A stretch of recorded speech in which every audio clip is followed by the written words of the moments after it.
Boa tarde, queridos, graça e paz.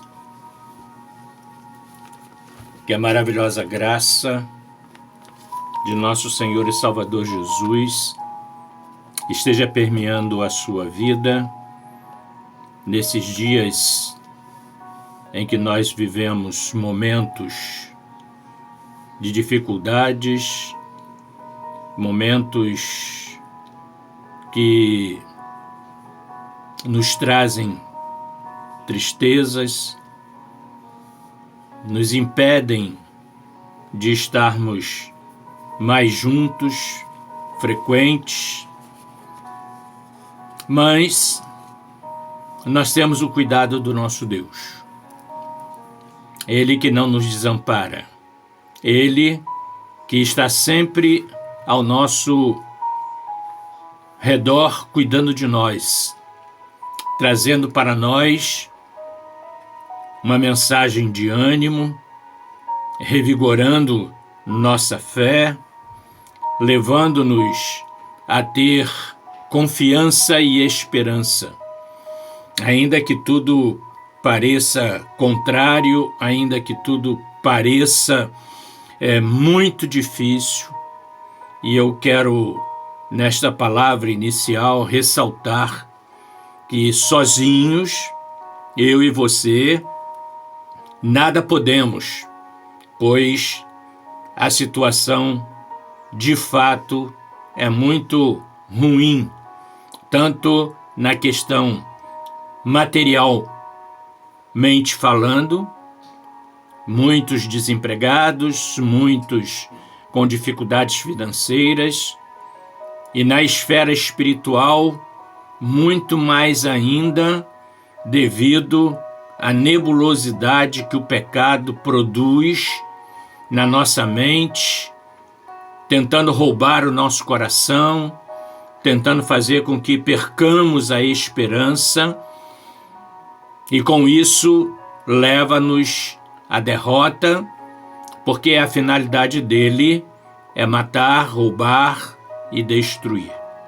E para a igreja de nosso Senhor e Salvador Jesus Cristo, Ele que cuida de nós, nos deu nesta tarde uma palavra que leva-nos à reflexão acerca da apostasia, sinal da volta dele, nosso Senhor e Salvador Jesus Cristo, para buscar a igreja que durante estes momentos de exceção permaneça firme. E para que esta firmeza permaneça, ele me inspirou a compartilhar com a igreja sobre este tema, apostasia, sinal da volta do Senhor Jesus Cristo.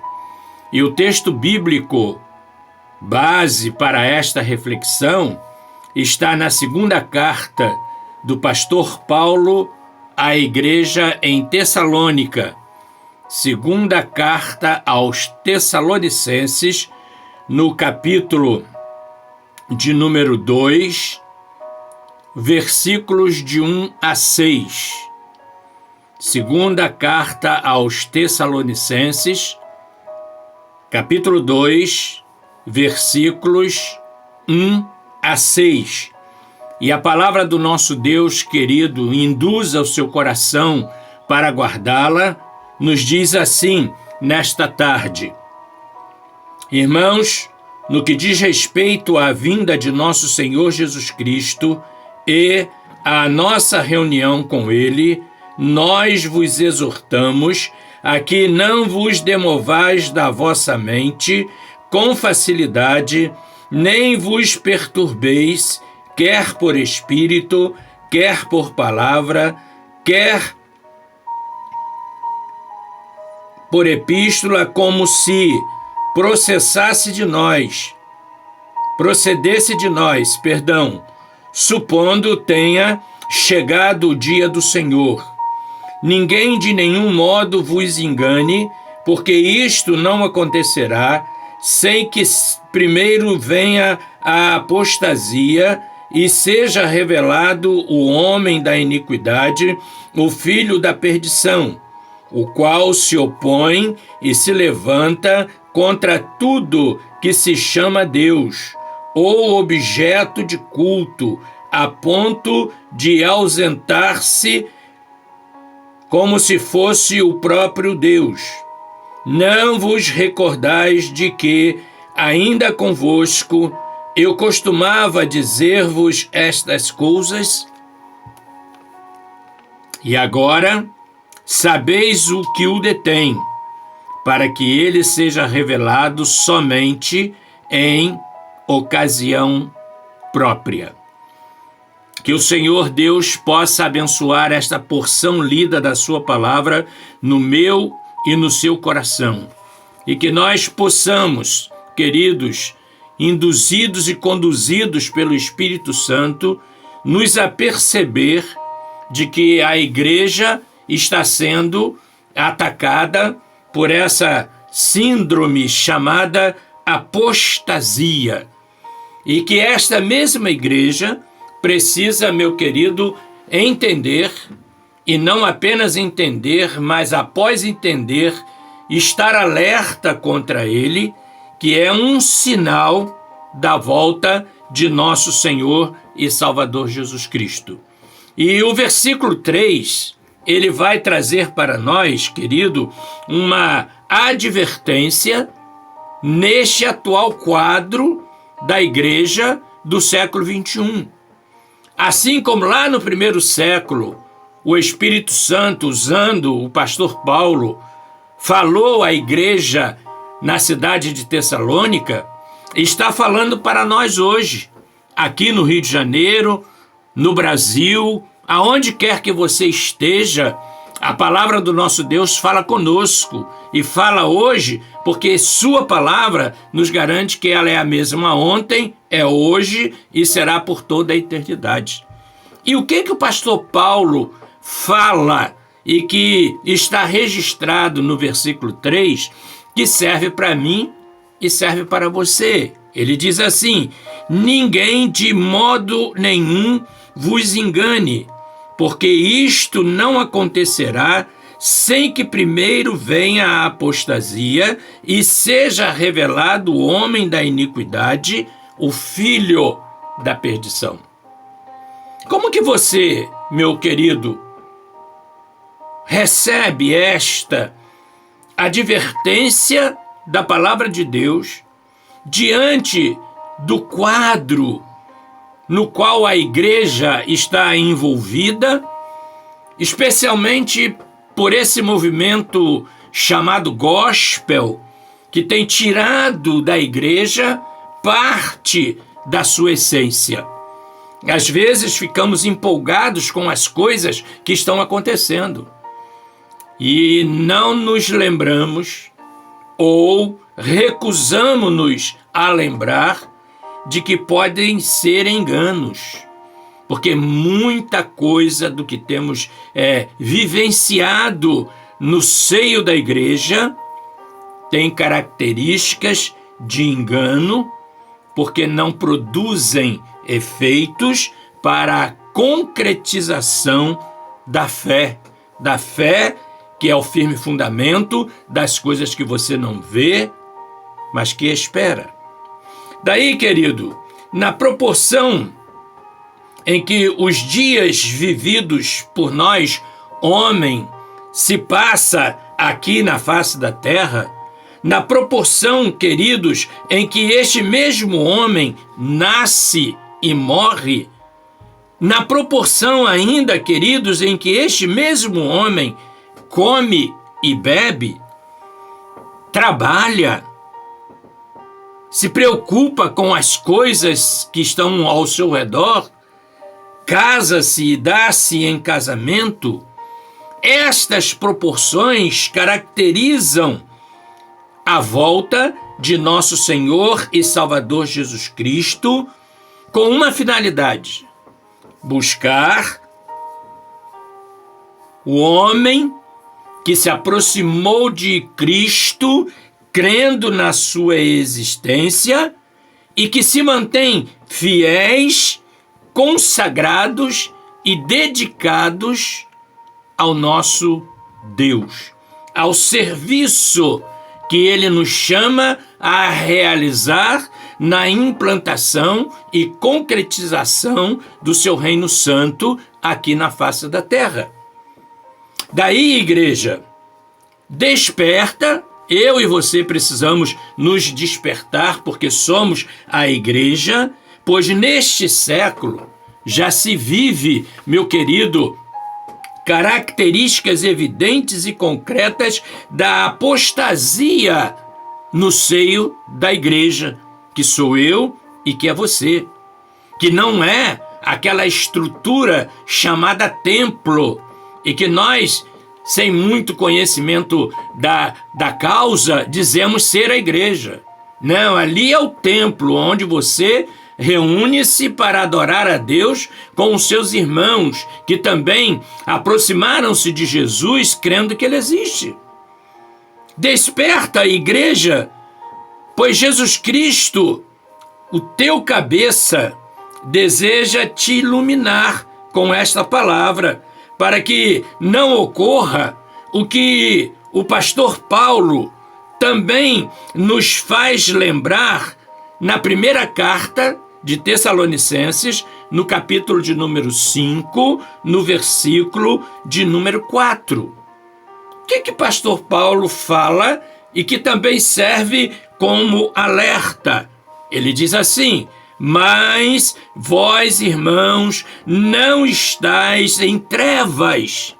Igreja, esteja atenta, porque nós não estamos em trevas. Nós estamos na luz.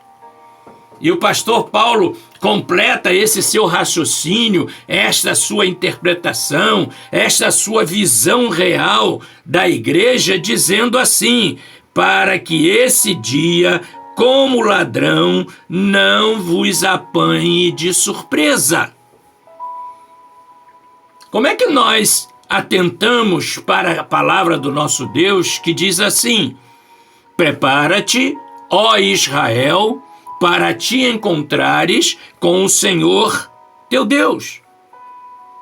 Paulo, o apóstolo do Senhor, o pastor, ele está dizendo: mas vós, irmãos, não estáis em trevas, para que esse dia, como ladrão, não vos apanhe de surpresa. Igreja, não somos mais da noite.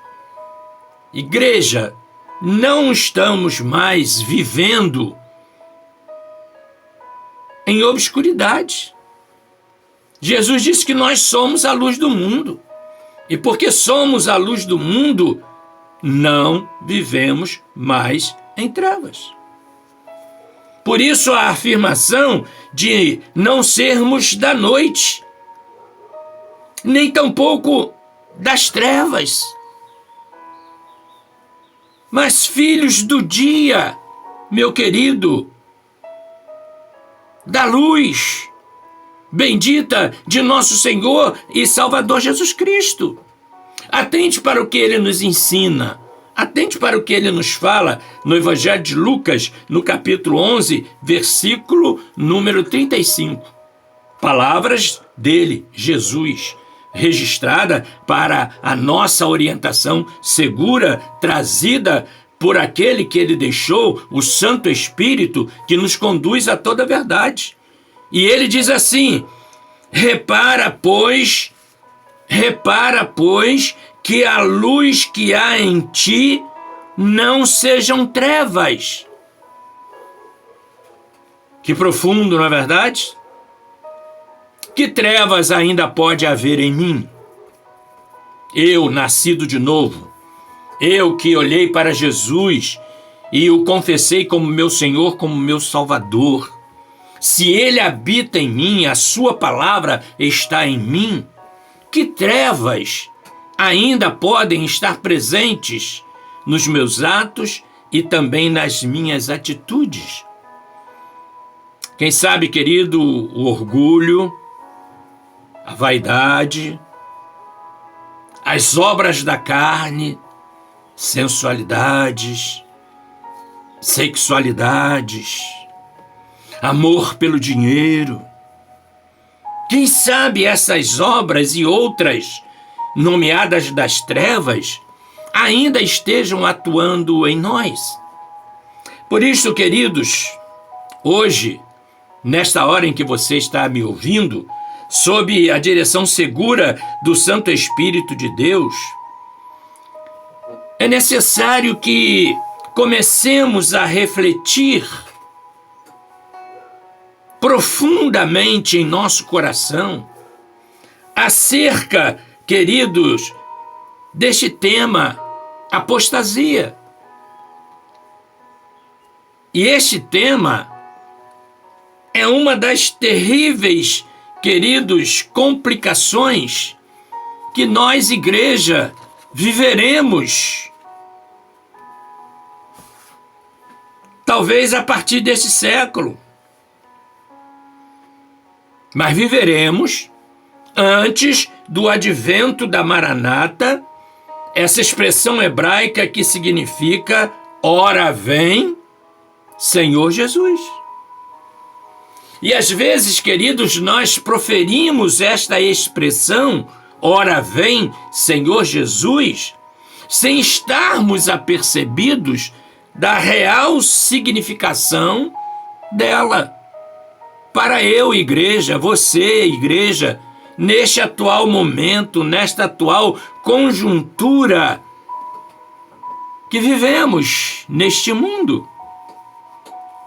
Por isso, apostasia, ela é tratada na Bíblia como o pecado de desviar-se da fé e como todo pecado deve ser combatido para que no dia de Cristo, e esse dia está muito próximo, muitos sejam encontrados fiéis.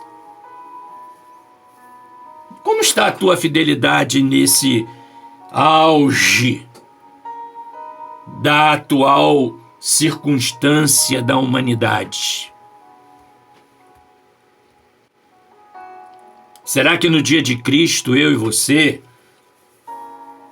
seremos encontrados fiéis? Por isso também, querido, devemos conhecer um pouco sobre a apostasia, para que esse mal, apostasia, esse pecado, seja tenazmente combatido. E se combate o pecado apenas com a palavra do nosso Deus e com uma vida de pureza em oração diante dele. Por isso, meus queridos, quero ver com você as características da apostasia. Preste atenção, por favor, para que você possa saber diferenciar o que nós estamos vivendo hoje como igreja, da igreja ideal, a escrava resgatada, estabelecida pelo nosso Senhor e Salvador Jesus Cristo. A palavra dele, do nosso Deus, em Hebreus, capítulo de número 3, versículo 12, descreve a apostasia. E nada melhor do que a palavra de Deus. E não aquilo que eu entendo, não aquilo que você possa entender, não aquilo que o dicionário está dizendo. Não que o que o dicionário diga não tenha valor, tem valor. Mas não suplanta o valor da palavra de Deus em Hebreus capítulo 3, versículo 12, que diz assim: mais uma advertência para a igreja, que sou eu e você. A palavra está dizendo: tende cuidado, irmãos. Tende cuidado, irmãos. Jamais aconteça haver em qualquer de vós perverso coração de incredulidade que vos afaste de Deus. Como está a nossa intimidade com o nosso Deus? Através da oração, aquilo que o pastor Paulo fala, buscar as coisas que são do alto, as coisas que são lá dos céus, onde Cristo está. Como está o teu coração? A Bíblia diz que é do coração do homem que procede o bem e o mal. Como está o teu coração na questão da apostasia, na questão de você estar afastando-se dia após dia do exercício da fé? Coração é um ato figurativo que a palavra de Deus nos mostra, mas que traduz, querido, o nosso sentimento moral, traduz a nossa consciência. Isso mexe comigo e mexe com você. Se não mexer, é porque ainda estamos com o nosso coração petrificado para com o nosso Deus. O que, querido, agora, a voz secreta da sua alma, que aprova e reprova nossos atos, nos fala quando somos confrontados acerca da incredulidade quanto à volta de nosso Senhor e Salvador Jesus Cristo. Tem muitos na igreja que são incrédulos. Tem muitos que dizem assim, há 20 séculos eu venho ouvindo falar que Jesus vai voltar e até hoje, século 21, ele ainda não voltou. Quem sabe o teu coração esteja nessa incredulidade, querido, e que Deus te chama a atenção hoje, agora, para ter cuidado com essa incredulidade. Por isso, a advertência que o Senhor está nos trazendo quando Ele diz para nós, aí no versículo 12 do capítulo 3 de Hebreus, tende cuidado, irmãos, jamais aconteça a haver em qualquer de vós coração perverso. Mas a sua advertência não fica apenas neste versículo do capítulo 3 de Hebreus, mas também no capítulo 9, versículo 9 de Hebreus. Deus completa, por amor a mim e a você, esta advertência dizendo: é isto uma parábola para a época presente. É isto uma parábola para a época presente. E segundo esta, ou seja, parábola, se oferecem assim dons como sacrifícios, embora estes, no tocante à consciência, sejam ineficazes para aperfeiçoar aquele que presta culto. Minha vida precisa ser um culto a Deus diante deste mundo que ainda jaz no maligno. E qual é a consciência que eu tenho? Diante dos meus atos, das palavras que os meus lábios proferem, oriundas do âmago do meu coração, acerca da volta, do testemunho de que a igreja, que sou eu e que é você, está aguardando a volta de nosso Senhor e Salvador Jesus Cristo. Diante, irmãos, queridos, do que se tem visto e recebido hoje, queridos irmãos,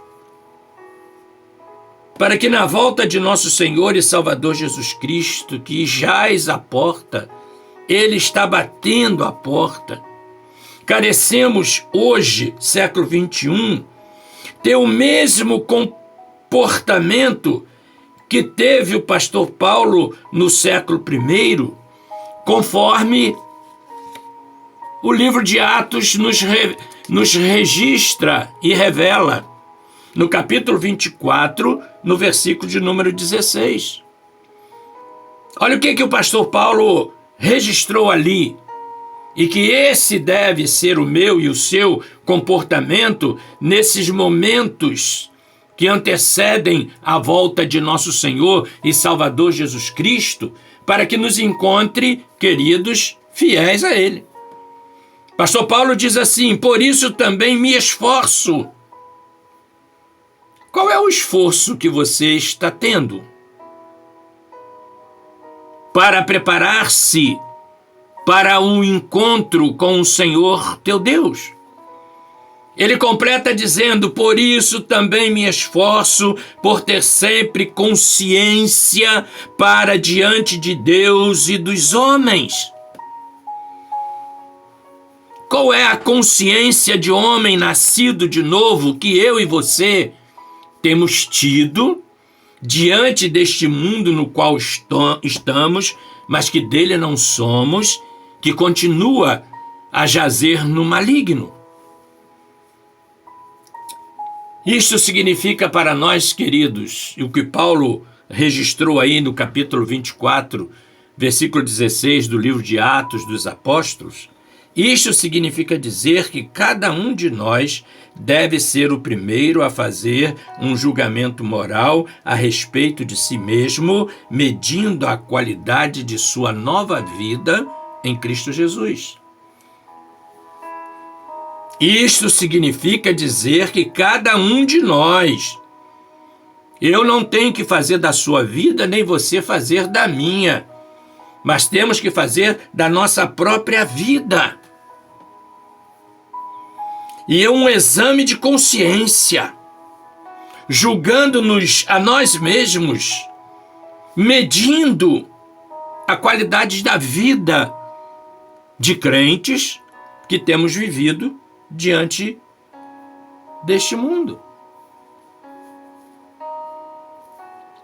Nesta tarde, meu querido, em que Deus nos chama a atenção sobre a incredulidade, uma das características e causas da apostasia, ele nos revela, querido, que no seio da igreja, que sou eu e que é você, existem consciências cheias de culpa, de remorso, fraquezas, obras mortas, consciências cheias de acusações, que o nosso adversário, que anda ao nosso derredor, buscando uma brechinha para nos tragar, aponta o seu dedo imundo para nós e nos acusa. Talvez diante de Deus, ele pergunte ao próprio Deus, como Deus perguntou a ele: tens visto meu servo Jó? Se Deus fizer essa pergunta a ele, Satanás, acerca de mim e de você, o que ele dirá? Que alerta a tua consciência agora trouxe ao teu coração acerca dessa possibilidade? João, queridos, do Evangelho, capítulo 8, versículo de número 8, diz assim: isto diziam eles, tentando para terem de que o acusar. Os fariseus estavam buscando uma probabilidade de encontrar algo para acusar Jesus. Imaginem, queridos, se eles queriam fazer isso com Jesus, o que o diabo nos faz diante de Deus para nos acusar? Eis aí, queridos, como se inicia o processo da apostasia, este grande pecado de negação da fé na pessoa de Cristo Jesus, trazendo para nós o mesmo quadro que João registra no capítulo 8, quando Jesus, diante daqueles que tentavam encontrar algo que o acusasse, com o seu dedo escrevia na terra: aquele que não tem pecado, seja o primeiro a atirar pedras. Segundo aspecto, qual a razão da apostasia? Qual a razão da apostasia? Hebreus, no capítulo 13, esse livro é fantástico, toda a palavra de Deus é fantástica, mas o livro de Hebreus é extraordinário, quando trata destas coisas que estão diante de nós. No capítulo 13, versículo 3, ele diz assim: pelo contrário, exortai-vos mutuamente cada dia, durante o tempo que se chama hoje, a fim de que nenhum de vós seja endurecido pelo engano do pecado. Ah, pastor, não é assim não. Eu não entendo dessa forma não. Essa forma aí, não é bem assim não, pastor. Cada um interpreta de um jeito, é verdade, cada um interpreta de um jeito. Cada um tem uma desculpa que não é bem assim não. Mas essa é a palavra de Deus, querida. E que está mexendo com a sua, como mexeu com a minha consciência. Porque é dura, querido, a razão da apostasia.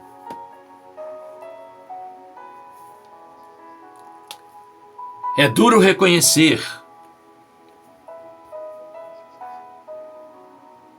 o endurecimento, a petrificação do nosso coração pelo engano que está por aí. Paulo diz assim, queridos: sede meus imitadores, assim como eu sou de Cristo.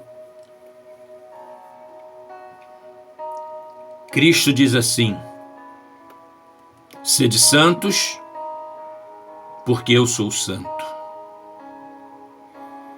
A falta de santidade da igreja, a falta da piedade da igreja, é uma das características fortes de que ela caminha sob o engano do que muitos por aí ensinam. E engano, meu querido, é artifício usado para induzir, levar